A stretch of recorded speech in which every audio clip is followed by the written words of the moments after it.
Bonjour tout le monde, je suis Aurore, l'étoile des neiges, et je suis ravie de vous retrouver pour la deuxième fois de l'année. Et je suis super contente parce que j'y suis arrivée en fait. Voilà. Je voulais vous remercier pour tous vos gentils commentaires. Vraiment, c'est super. Enfin, vraiment, j'ai été ravie de votre accueil, touchée par vos messages. Je voulais aussi souhaiter la bienvenue à tous les nouveaux abonnés parce que en fait j'ai l'impression que vous ne m'avez pas oublié ou vous êtes content de me découvrir, ou si c'est pas le cas, vous ne me l'avez pas dit et ça me va bien aussi. Voilà, je prends que les bonnes choses en fait. Voilà, donc ceci est un podcast tricot et on ne va parler aujourd'hui que de tricot. Alors j'essaierai d'améliorer mon montage par rapport au précédent en essayant de vous glisser des vignettes comme je disais, peut-être par là ou peut-être par là, plutôt que de couper la vidéo et de mettre l'image. Mais bon, je ne suis pas certaine que mon logiciel de montage puisse faire ça, ou alors j'ai pas encore trouvé la solution. Donc écoutez, on va peut-être commencer tout de suite. Petit point météo traditionnel. Ici, on a encore beaucoup de neige. On a encore bien 20 cm de neige, mais là c'est en train de fondre parce qu'il y a beaucoup de soleil et je suis un petit peu éblouie. En fait, donc si vous voyez que je pleure, c'est pas grave, c'est pas vous qui me faites pleurer, c'est juste que je suis un petit peu éblouie. Voilà. Alors, on commence tout de suite par les projets finis parce que j'ai réussi à en finir quelques-uns. Projet fini. Je me tourne et je vous attrape les chaussettes de Pépette. Les chaussettes de Pépette. Alors, ma fille s'appelle Pétronille et ma fille est une fan absolue des chaussettes tricotées à la main. Elle a souvent froid aux pieds en fait, et quand elle était petite, je lui en avais tricoté plusieurs paires, et là elle me prend mes quelques chaussettes tricotées que j'ai. Donc là je lui avais acheté de la laine au Knit It, où elle avait choisi sa laine chez Eline Hélène, qui est une petite boutique fort sympathique. Donc il me reste ça, de la laine à chaussettes de Eline Hélène. Alors comme ça, on n'a pas l'impression que les deux coloris sont très contrastants. On a un bleu clair et quelque chose de très nuancé. Non, je sais pas. Alors, la lumière est vraiment presque trop forte, la lumière.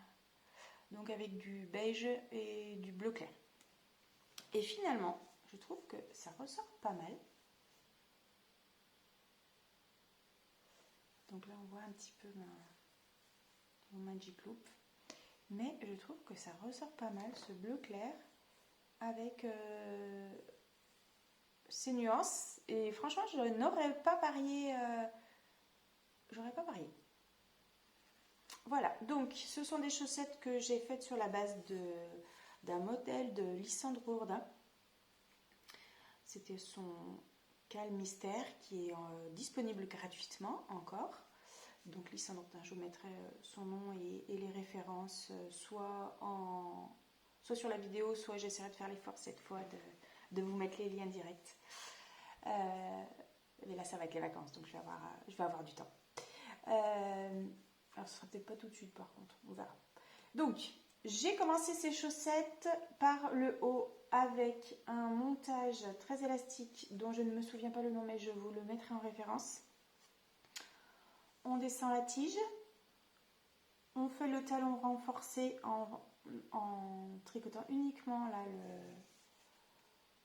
cette bande en fait de mailles endroit et de mailles glissées.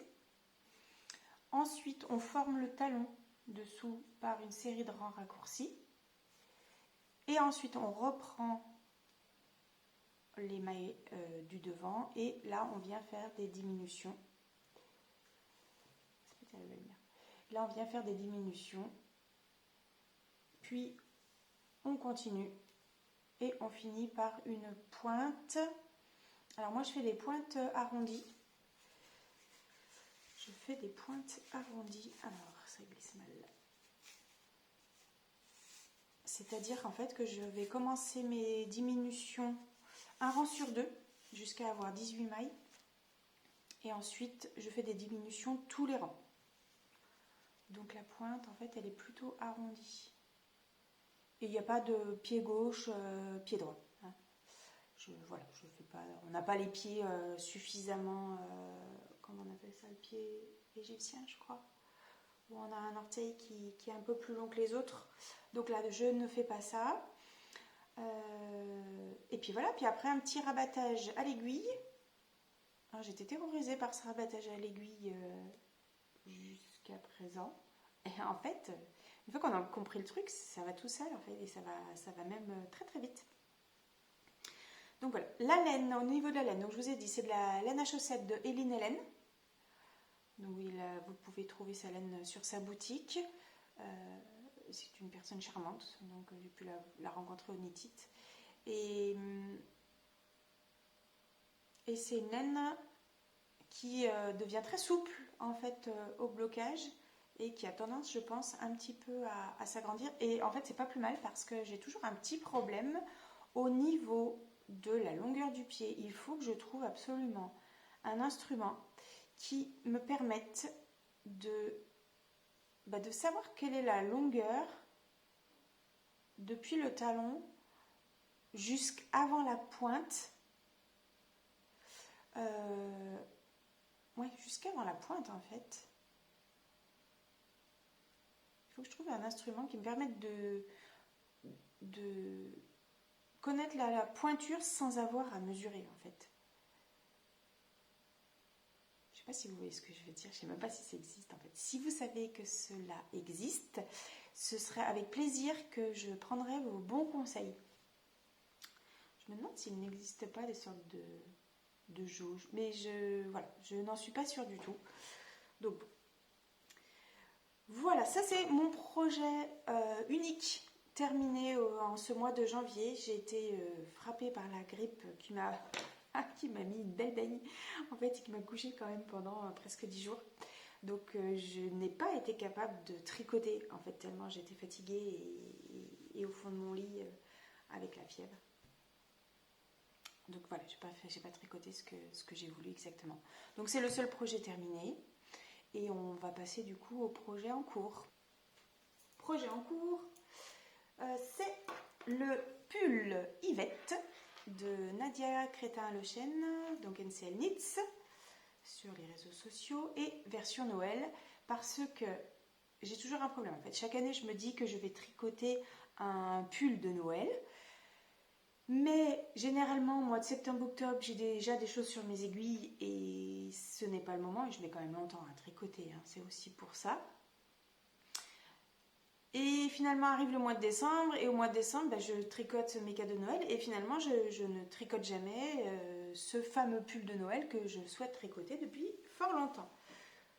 Du coup, cette fois, je m'y suis pris après Noël, donc voilà, tout de suite après Noël, je crois que le 25 janvier ou le 1er janvier, 25 décembre au 1er janvier, voilà, j'avais ce pull de Noël sur mes aiguilles et comme ça, je suis sûre que je l'aurai pour Noël 2023.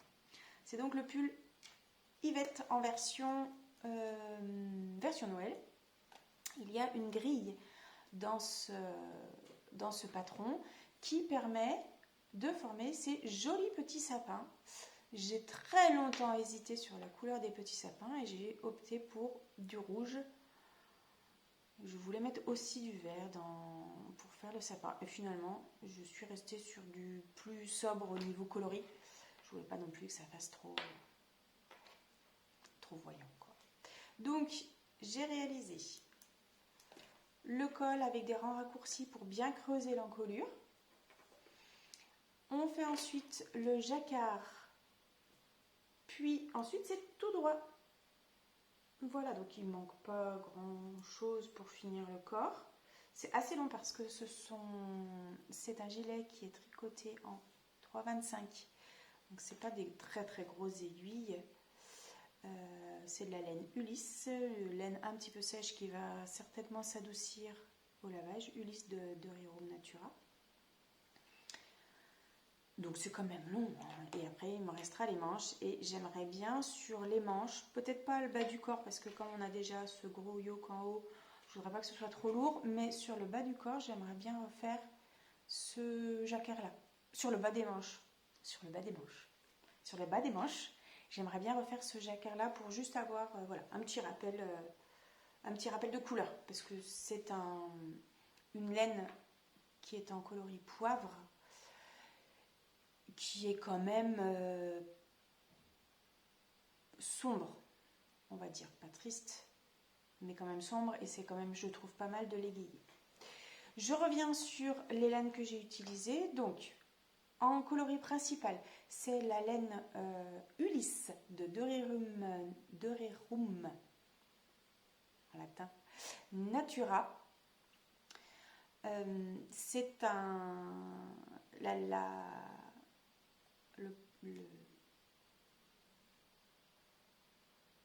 comment on dit? Bref, c'est de la Ulysse en Dorirum Natura, coloris poivre. J'en suis à mon second écheveau. Là, je vais... Second? Non. Troisième écheveau. Troisième pelote. Ah, je m'étais dit que je noterais, je n'avais pas noté. Ça doit être la troisième pelote que j'entame. Donc il faut quand même pas mal de métrage. Ensuite, alors je fais la taille L pour un tour de poitrine de 100 et il y a une aisance positive d'une dizaine de centimètres, il me semble. La laine blanche, c'est de la Cascade Yarn, donc qui est plus épaisse que la Ulysse. Donc bon, à voir. Je pense que la Ulysse va gonfler un peu et pas sûr que la Cascade Yarn gonfle énormément. C'est la Cascade Yarn 220 en coloris blanc.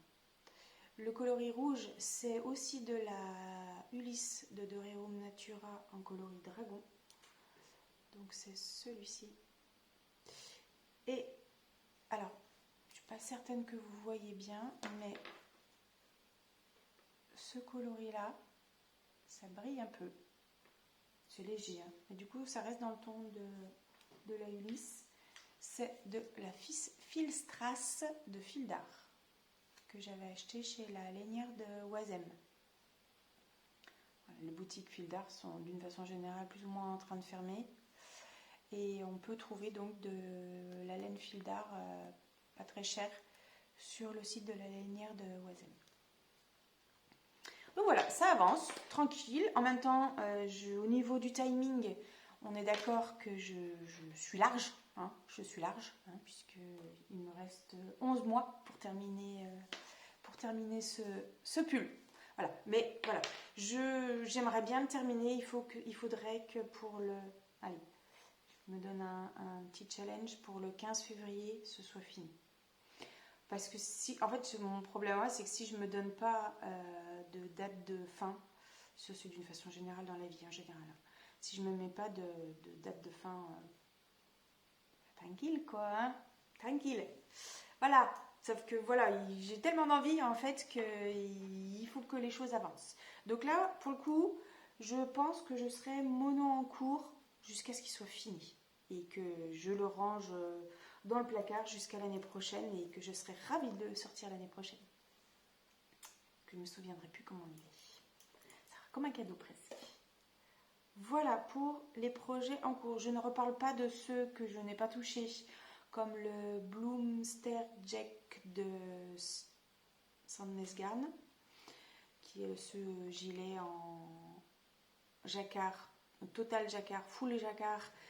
Donc si vous voulez voir à quoi il ressemble, j'en parle sur mon précédent épisode. Je ne parle pas non plus j'ai honte en fait.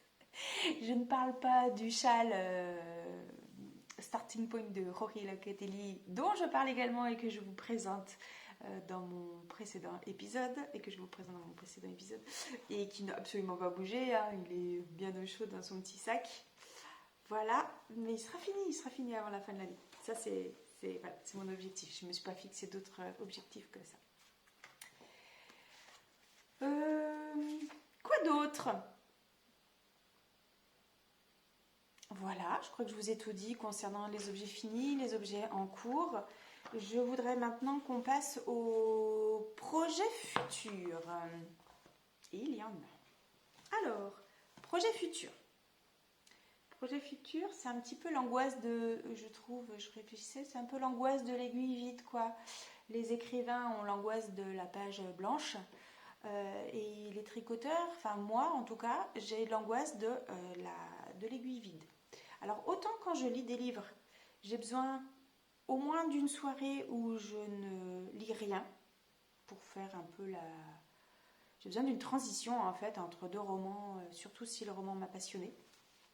Autant pour le tricot, je suis malheureuse si je n'ai pas de projet, voilà, qui est prêt à sauter sur mes aiguilles, pour lequel j'ai la laine, ou pour lequel tout est prêt en fait, même avant que j'ai terminé le tricot précédent. Donc, j'ai repéré plusieurs projets qui m'intéressent. Je vous les mets dans le désordre total, il n'y a pas de classement particulier. Il y aura peut-être des châles au milieu des pulls. Il y a des gilets. Il y a un engagement pour un cal, donc j'ai un tricot là à finir et même à commencer en fait pour le 30 juin. 30 juin ou 1er juin? Il faut que je vérifie. Pour le mois de juin, donc un cal, c'est un knit along. Ça veut dire qu'on tricote ensemble dans un même but. Alors, ça peut être soit tricoter une laine commune, soit tricoter un projet commun. On tricote ça à plusieurs. Alors, les cals, moi, auxquels j'ai participé, se passaient généralement sur Ravelry, mais j'ai l'impression que Ravelry, les forums de Ravelry, sont beaucoup moins en vogue et beaucoup sont... Voilà, il n'y a plus d'activité sur ces forums. Je trouve que c'est dommage parce que je trouvais que c'était un endroit unique où on pouvait discuter. Donc le lieu où se passe le cal de Christelle K, vous la connaissez certainement, c'est une designeuse belge qui fait des très chouettes podcasts, souvent d'ailleurs elle dit que ce ne sont pas des podcasts. Ceci n'est pas un podcast. Voilà. Donc je vous mettrai les références de Christelle, qui fait mais j'en reparlerai plus tard, dans ma petite série justement podcast intéressant.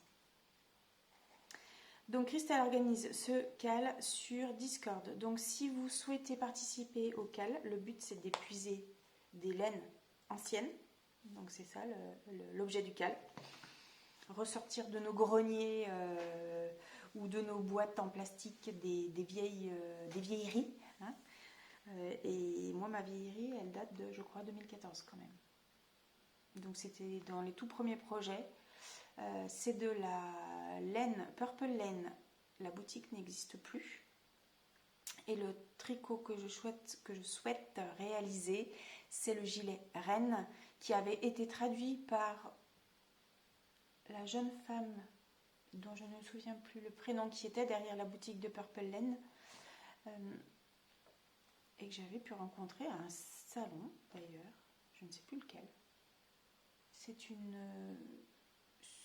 personne qui n'était pas très loin de Lyon à l'époque, qui était même dans la Loire, puisque elle teignait des laines en fait, elle vendait des laines et elle teignait des laines.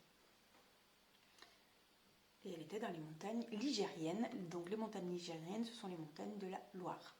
Et moi je suis née dans la Loire. Donc voilà, c'était un petit point commun qu'on avait ensemble, donc du coup c'est vrai que c'était aussi ça qui m'avait dirigée vers elle en fait, parce que je trouvais déjà à l'époque que c'était bien de consommer local.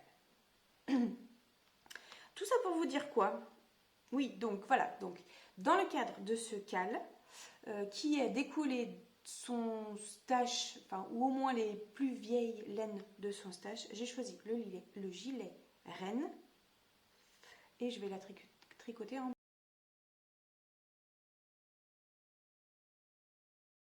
Purple Laine. Ça, c'est dit. Mais ça, donc, il faut que ce soit fait pour le mois de juin. Ensuite, j'ai repéré donc plusieurs modèles qui me plaisent bien, que j'aimerais tricoter, mais on est bien d'accord, je n'y arriverai pas. Il y a tout d'abord le Cumulus Blues de Petite Knit. le Cumulus Blues, donc c'est un... Alors, attendez, je me mets en même temps sur mon ordinateur, ce sera plus facile pour vous en parler. Le Cumulus Blues, c'est un pull qui est tricoté avec 2 brins de mohair, qui est donc un pull tout léger. Et ce pull, en fait, me rappelle un pull que j'avais tricoté quand j'étais toute jeunette, je devais avoir une quinzaine d'années, où là, je tricotais un peu pour moi déjà. Et j'avais tricoté un pull avec un col V dans un mohair. Le mohair que moi j'avais choisi, c'était un mohair rose. Donc là, je ne sais pas si j'oserais reprendre finalement la même chose pour me rappeler mes 15 ans. Voilà, et je ne l'avais pas beaucoup porté ce pull parce que c'était de la laine fil d'art, il me semble, et ça grattait énormément. Et c'est pas le genre de pull qu'on peut porter avec un t-shirt dessous ou alors un débardeur fin, parce que la matière est assez fluide et transparente. Donc il faut porter quelque chose dessous, mais on ne peut pas porter un gros t-shirt, ça accrocherait en fait, je pense, le coton avec le mohair. Donc voilà, ça c'est celui-ci, il me tente bien. Ensuite, il y a un autre pull pour lequel j'ai eu un vrai coup de cœur. C'est le Robinia Sweater de Anne Wenzel. Le Robinia Sweater, je l'ai découvert sur le blog de l'Eau Demoiselle et Knitting Journey. Elodie en a également parlé dans son podcast. Elle a fait des tentatives d'échantillons qui finalement n'ont pas réussi. Mais je pense que je vous mettrai peut-être la photo de celui réalisé par l'Eau Demoiselle. Elle l'a fait en jaune, un jaune un peu qui pète, et en blanc, et je trouve vraiment très réussi. Alors effectivement, ses manches à elle sont un petit peu longues, mais en fait la construction m'interpelle parce qu'elle expliquait que les manches étaient tricotées avec des rangs raccourcis, mais qu'il n'y avait pas de diminution en fait. Donc ça m'intrigue. Et donc d'un point de vue technique, j'ai très envie de tester ce pull. Il y a également, donc ça c'est un gilet, ce sont 2 gilets de Isabelle Kramer. Il y a le gilet Ella, qui me plaît beaucoup. Tant pis pour moi. Si, le gilet Ella, voilà, qui a de la dentelle dessus, devant, qui est un gilet qui n'est pas fermé. C'est un gilet qui est sorti l'année dernière au mois de mai. Et en fait, je le trouve féminin du fait de sa dentelle, mais c'est quand même un pull qui est tricoté en worsted. Donc il y a quand même voilà, c'est pas un gilet pour le printemps, c'est un gilet pour l'hiver, vraiment. Et vous savez mon amour pour les gilets que l'on peut enlever et remettre si facilement. Il y a un autre modèle de Isabelle Kramer qui me plaît beaucoup, c'est le Criss Cross, qui est un gilet avec une sorte de croix à l'arrière, ajouré. Et je trouve vraiment ce détail très chouette. Il m'a toujours plu. Il est sorti il y a très longtemps celui-là.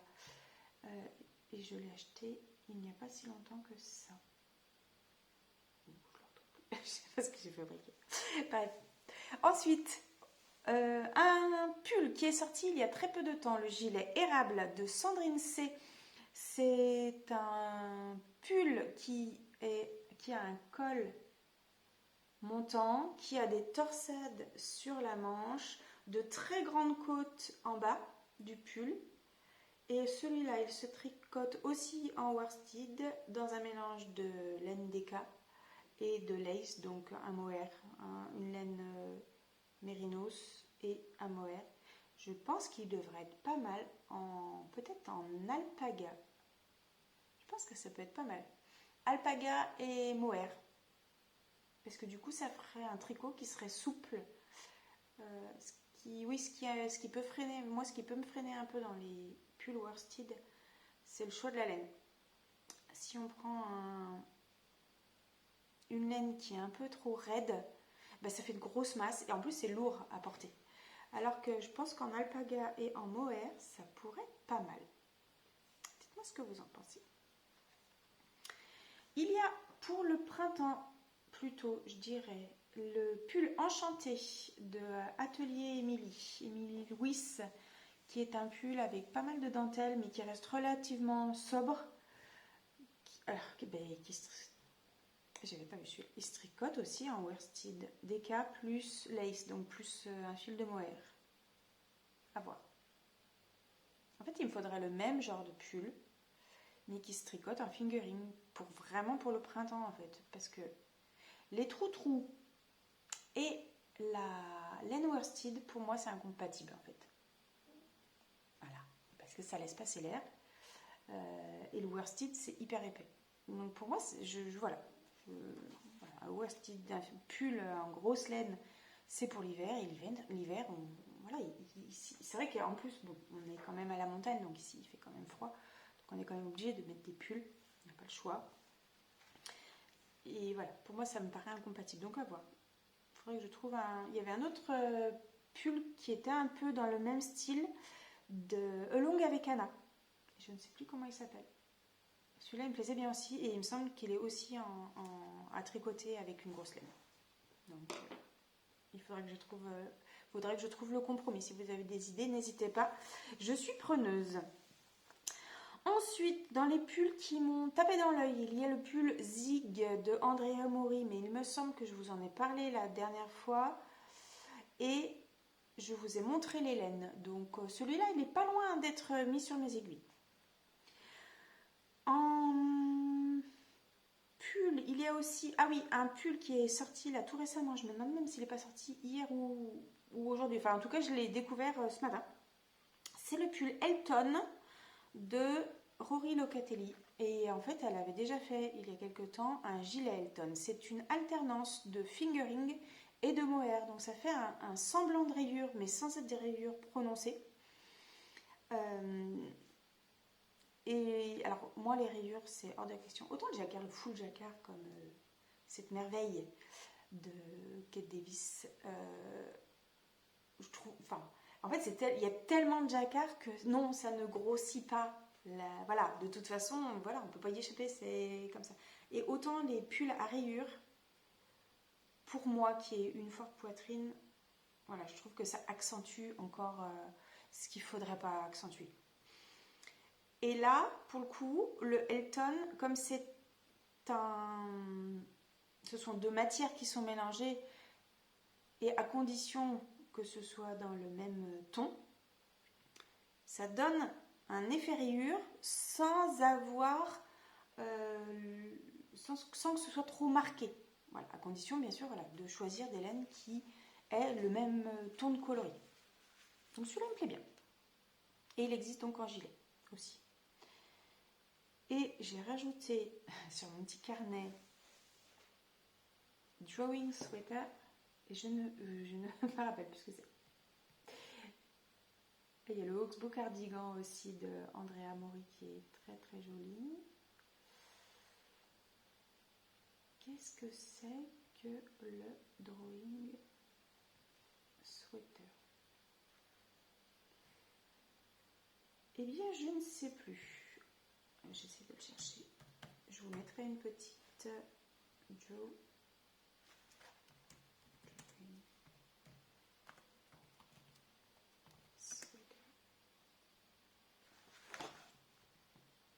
Le problème de Ravelry, c'est que si on fait une petite erreur d'orthographe...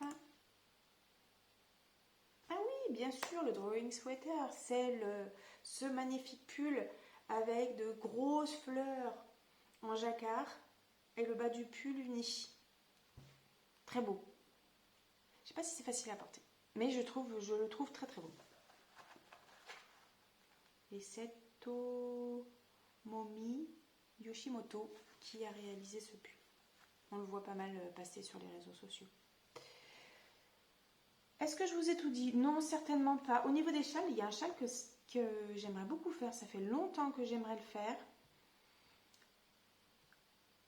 C'est le A Girl Best Friend de Isabelle Kremer. C'est Isabelle Kremer? Voilà, décidément. Oui, c'est ça, Isabelle Kremer. Je trouve très jolie Je le trouve très joli et je me demande si avec ces laines-là, si avec ces laines-là, ça pourrait pas le faire. Ce sont des laines Célène que j'ai achetées il y a très longtemps, comme la majorité des laines que j'ai, et je me dis qu'il faut absolument que je les épure. En fait, je les trouve tellement belles que je n'ose pas les tricoter. C'est bête, hein. C'est bête. Voilà, donc ça c'est... Et il y a aussi un printemps lyonnais, j'avais dit que je le ferais l'année dernière et je ne l'ai pas fait.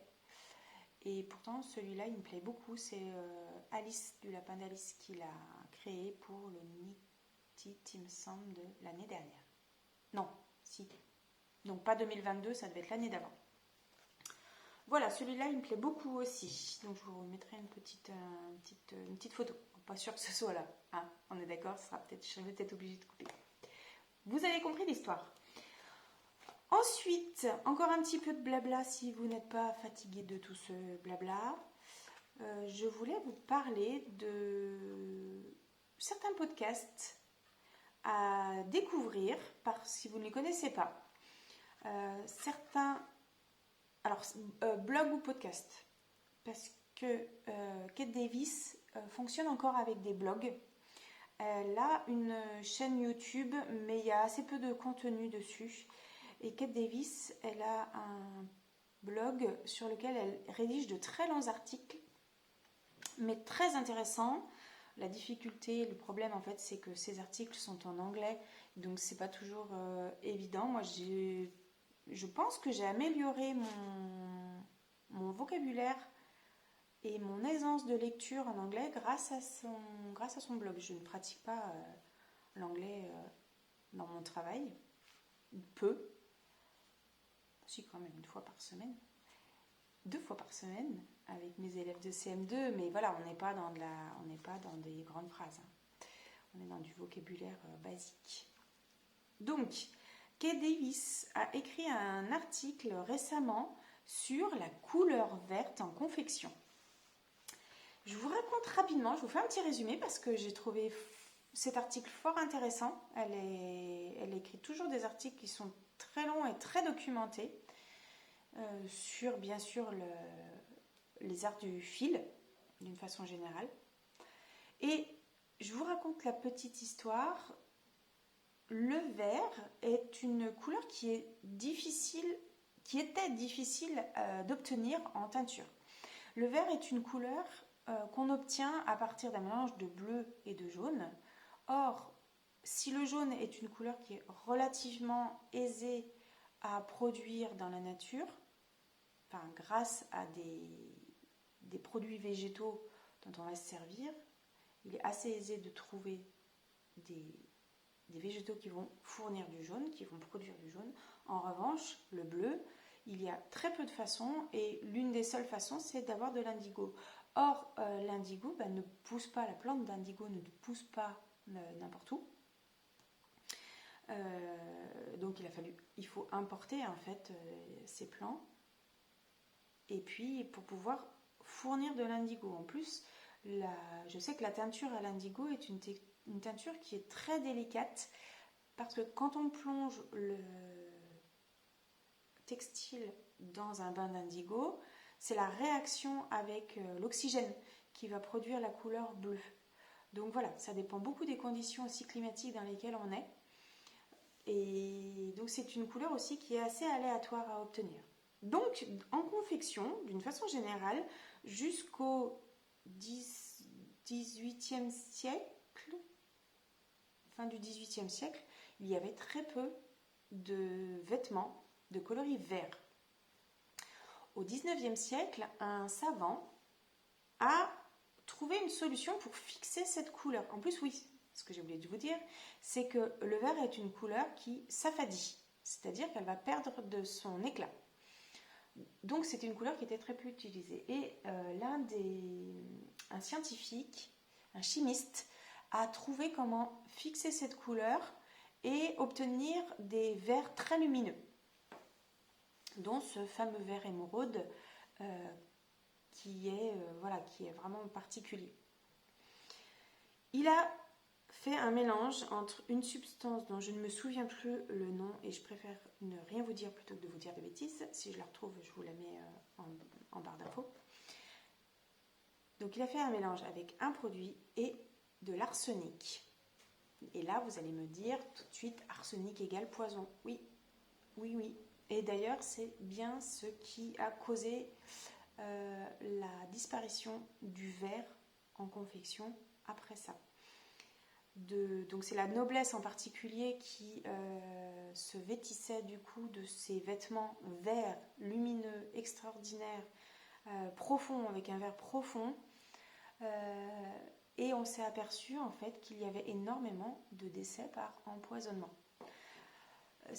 Voilà, les fibres étaient imbibées d'arsenic. Cet arsenic étant à même la peau, s'intégrait au corps et on avait des décès par empoisonnement. Donc cette couleur verte a pris une connotation négative.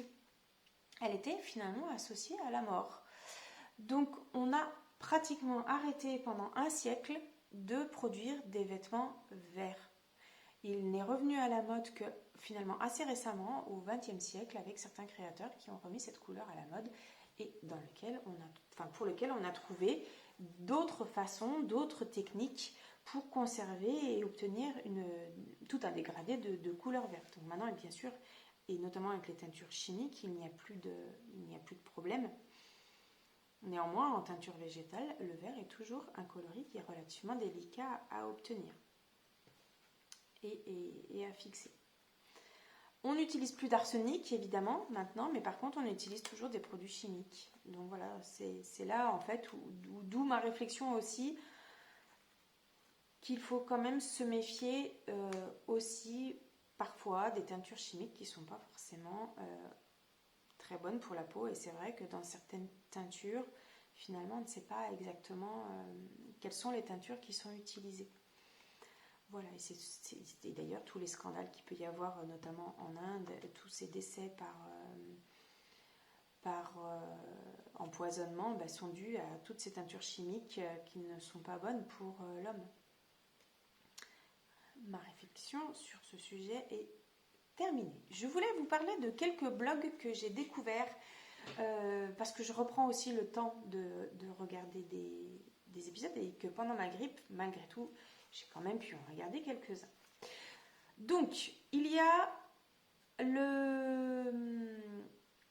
je vous ai dit blog, non pas blog, podcast. Donc, il y a le podcast de Christelle Nioul, qui est une designer belge, et qui fait de très très chouettes épisodes qui sont extrêmement documentés, qui sont techniques même, je dirais. Et si vous avez des problèmes de mythe, n'hésitez pas à aller voir son épisode spécial consacré, parce que ça peut peut-être vous donner des pistes pour évincer ces nuisibles qui sont vraiment l'ennemi juré des tricoteurs. Je regarde beaucoup aussi les épisodes de podcast de l'eau demoiselle. J'ai perdu son nom. C'est Lauriane. L'eau demoiselle. Il me semble bien que c'est Lauriane. Alors, elle est hyper productive, hyper simple. Elle arrive à faire plein d'épisodes. Je crois qu'elle fait un épisode par semaine. Ou alors, elle arrive à faire des vlogs, en fait, hyper réguliers.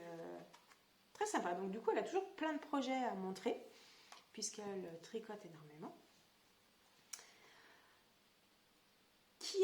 Alors, j'aime bien aussi regarder Triple L de Mag. Elle a recommencé à faire des épisodes. Elle avait arrêté pendant un petit moment à cause de problèmes d'épaule. Elle recommence. Elle fait toujours de très très beaux jacquards. J'aime beaucoup regarder Kumquat Lucie, qui est toute simple aussi. En fait, ce sont des gens, tout ça, qui se prennent pas la tête, qui sont pleins de défauts comme nous tous et qui, voilà, tant pis, c'est pas parfait, mais c'est la vraie vie et ça j'aime bien en fait. Une autre personne que j'aime beaucoup regarder, qui n'a pas sa langue dans sa poche, et effectivement ça plaît pas à tout le monde mais moi ça me fait rire, c'est Miss Manu au naturel, qui s'est Voilà, c'est à voir, c'est à écouter. Elle tricote pas mal aussi. Elle a beaucoup de laine qu'elle montre. Voilà, elle collectionne les laines. Et c'est vraiment c'est son plaisir. Voilà. Très intéressante. Et elle faisait aussi pas mal de podcasts, mais je pense que là, elle va en faire. Enfin, elle a changé de format sur les routines capillaires, tout ça. Alors, moi, je suis très loin de tout ça. Aller chez le coiffeur, j'y vais 2 fois par an et encore. C'est pour moi se coiffer. Je sais, c'est bête, hein, parce que c'est comme l'apparence physique, mais c'est pas un truc qui me plaît, quoi. Voilà. Mais si ça vous intéresse, vous pouvez aller voir ces épisodes à ce sujet. Bon, en même temps, elle a des cheveux longs, bouclés. Moi, c'est pas mon cas avec mes filasses, quoi. Voilà. Bref, la page coiffure est terminée. Je regarde aussi Tricostérone, je n'arrive jamais à le dire, Thibaut, qui est un Indinois comme moi. Donc il habite dans l'Ain aussi. On a fait quelques tricotés ensemble. Je regarde ses épisodes de podcast avec... voilà, toujours... voilà, il fait des petites blagues. C'est chouette à regarder. Puis c'est un homme, et des hommes, il y en a peu, même s'il y en a de plus en plus qui font des chouettes podcasts. Et surtout, Thibaut était l'un des premiers, peut-être même le premier homme à faire des podcasts tricot en français. J'aime beaucoup regarder aussi Atelier EV3. Atelier EV3, c'est Eve. Pareil, c'est... Voilà, Eve, elle vend de la laine en plus qu'elle teint elle-même. Elle tricote pas mal. Elle est toute simple aussi. Elle est très chouette à regarder. Donc n'hésitez pas à aller la voir si vous ne la connaissez pas. J'aime beaucoup Alice du Lapin d'Alice aussi. Et Alice, elle coud beaucoup aussi. Donc c'est chouette aussi. Ça change un peu. C'est bien le tricot, mais c'est bien de voir aussi autre chose. Donc voilà. Et puis bon, comme j'ai cousu, là on peut pas dire que je couse beaucoup. J'arrive pas à prendre le temps. Enfin bref, c'est comme ça. Emma de Tricolibri, je pense que vous la connaissez. Si vous ne la connaissez pas, précipitez-vous sur ces épisodes. J'aime beaucoup. Pareil, elle est toute simple. Voilà, elle expérimente plein de choses et ça c'est très chouette parce que du coup, voilà, elle essaye des choses, ça marche pas. Et quand ça marche, elle n'hésite pas à nous montrer, à nous expliquer ce qu'elle a fait. Bien sûr, que font mes mains, j'aime beaucoup. Pareil, elle n'a pas sa langue dans sa poche, mais c'est très chouette. Du coup, voilà, on parle sans langue de bois et ça me plaît bien. Lysandre Ourdin, qui est une toute jeunette créatrice, tricoteuse, qui a embarqué toute sa famille dans l'aventure du tricot. Très chouette, elle est pleine de dynamisme. Voilà, elle est vivante, donc si vous ne connaissez pas, n'hésitez pas à aller la voir. Elle crée aussi des patrons donc de chaussettes essentiellement. Et elle a toujours des couleurs qui pètent, hein. Des roses fluo, des verts qu'elle adore. Ça fait du bien en fait. Ça fait du bien. Si j'en ai oublié... Oui, j'en ai oublié une, c'est Simone et Ginette. Alors, Simone et Ginette, si vous avez un grand moment à passer, allez sur ses épisodes de podcast. Elle parle de tout, elle parle de rien. Elle est marrante. Voilà. Par contre, il faut prendre du temps, puis ça s'écoute presque sans se regarder en fait.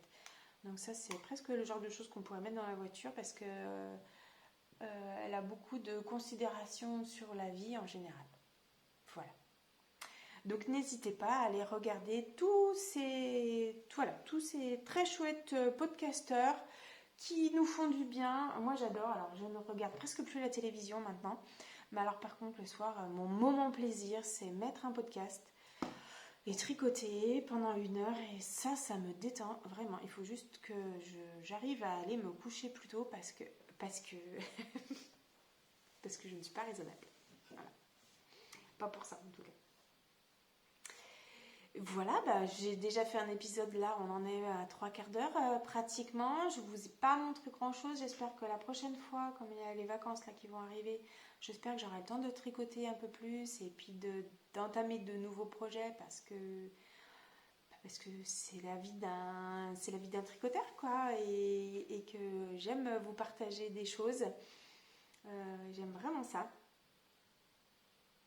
C'est vraiment chouette en fait. Je me nourris tellement de podcasts que je suis ravie de les partager avec vous. N'hésitez pas si vous avez des conseils à me donner à n'importe quel sujet, des modèles que vous avez aimés et que vous avez envie de partager. Voilà, si vous avez envie qu'on tricote aussi un projet ensemble, je suis vraiment... voilà, parmi la liste que je vous ai présentée, s'il y a des projets qui vous intéressent, qu'on tricote ensemble, je serais vraiment contente de le faire avec vous, donc ce serait vraiment chouette. Tiens, j'avais pas pensé à ça, mais je trouve que même si on n'est que deux en fait, je trouve que c'est bien d'échanger, de soutenir, de se dire voilà, bah, t'en es où, t'as une difficulté sur tel point, est-ce que je peux t'aider, voilà, n'hésitez pas. Et pour les tricoteurs et tricoteuses qui seraient dans la région de Gex, j'ai discuté un peu avec l'une d'entre vous. Si on pouvait arriver à se faire un petit tricot apéro, pas toutes les semaines, mais peut-être une fois toutes les 3 semaines, je sais pas, un jeudi soir, un vendredi soir, un mercredi soir, plutôt pas le vendredi, mais après ça peut toujours s'arranger parce que le vendredi généralement je rentre voir ma famille qui est un peu loin, mais pourquoi pas, voilà, même un vendredi soir, essayer de se rencontrer et voilà, même si on est que 3 ou 4, ça peut être très chouette de se rencontrer et autour d'un verre, autour d'un café, autour d'une pizza, pourquoi pas. Voilà, je trouverais ça vraiment sympa qu'on puisse se voir. Voilà, n'hésitez pas, laissez-moi plein de messages gentils comme la dernière fois, j'ai été tellement contente. Voilà. Et je vous dis, je recommence avec mes voilà. Je m'étais maîtrisée jusqu'à présent. N'hésitez pas. Je vous souhaite toujours, et je vous souhaiterai toujours, un joyeux tricot. Passez de bonnes vacances si vous êtes bientôt en vacances. Profitez des bons moments et que le tricot soit un moment relaxant. Ne restez pas sur un échec. Si vous avez besoin d'aide, n'hésitez pas à demander de l'aide aussi. On est aussi là pour ça. Moi, ça fait quand même un petit moment que je tricote. Donc voilà, n'hésitez pas si vous avez besoin de conseils. Je suis là et je vous dis à bientôt et joyeux tricot. Bye bye.